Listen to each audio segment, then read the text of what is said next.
আসসালামু আলাইকুম। তো আজকে আমি আমার কবুতরের খোপগুলো পরিষ্কার করব। তো এইদিকে আমার ছোট ভাই চলে আসলো একটা চেয়ার নিয়ে। তো চেয়ারের উপরে উঠে কবুতরের খোপে হাত দিল। তো হাতে একটা ডিম উঠাইছে। তো ডিমটাকে ফেলেই দিয়েছে কারণ ডিমটা নষ্ট। তো আরও খোঁজাখুঁজি করছে যে ডিম পায় কিনা। তো অনেক খোঁজাখুঁজির পরও দেখতে পাচ্ছে আর কোনো পচা ডিম নাই।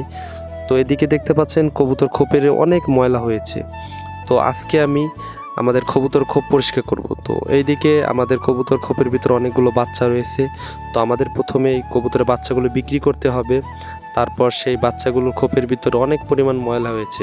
তো সেই খোপগুলো আমরা পরিষ্কার করব। এইদিকে দেখতে পাচ্ছেন আমার ভাইয়ের হাতে দিচ্ছি আমি কবুতরের বাচ্চাগুলো। তো একটু দেখেন কি পরিমাণ ময়লা হয়েছে, কবুতরের খোপগুলো একদম ভরে গেছে। তো কবুতরে থাকতে অনেক কষ্ট হয়। তো এদিকে আমি একটি কাঁচি নিয়ে খোপগুলো পরিষ্কার করা শুরু করে দিলাম। তো খোপের ভিতর অনেক ময়লা হয়েছে, অনেক অনেক। তো আমি একটি কাঁচি নিয়ে আমি কাজ করা শুরু করলাম। তো একটু দেখেন কি পরিমাণে ময়লা হয়েছে। তো এর কারণ হচ্ছে আমি অনেক দিন ঢাকায় ছিলাম। তো কবুতরের তেমন কোনো যত্ন নেওয়া হয় না। তো খোপের ভিতর অনেক ময়লা হয়েছে। তো পরিষ্কার করার মতো কোনো লোক নাই।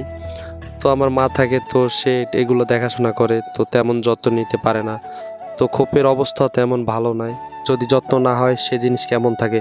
তো পরিষ্কার করতে অনেকটা কষ্ট হচ্ছে। তো আপনারা একটু দেখুন কি অবস্থা হয়েছে খোপগুলোর ভিতরে, শক্ত শক্ত কবুতরগুলো পায়খানা করে কি অবস্থা করছে। তো দেখেন, কেননা কবুতর থাকে আর কবুতরের বাচ্চা আছে, তো ওদের থাকতে কষ্ট হয়। আবার যদি কবুতর ডিম পারে তো সেখানে থাকতে অনেকটা কষ্ট। আবার ডিম পারলে ডিম নষ্ট হয়ে যায় বেশিরভাগ। তো দেখতে পেয়েছেন কিছু ডিম নষ্ট হয়ে গেছে।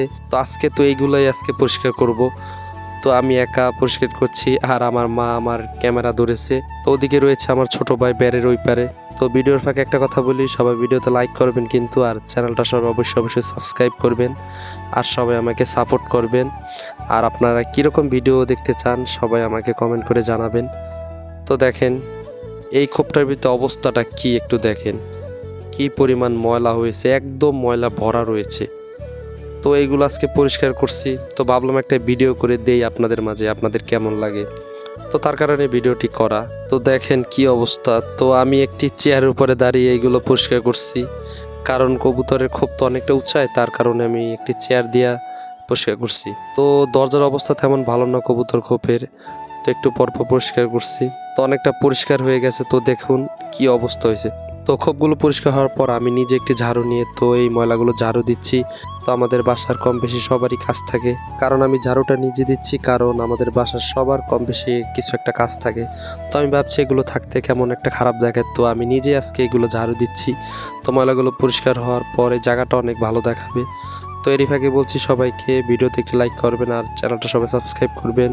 সবাই ভালো থাকবেন, সুস্থ থাকবেন। আল্লাহ হাফেজ।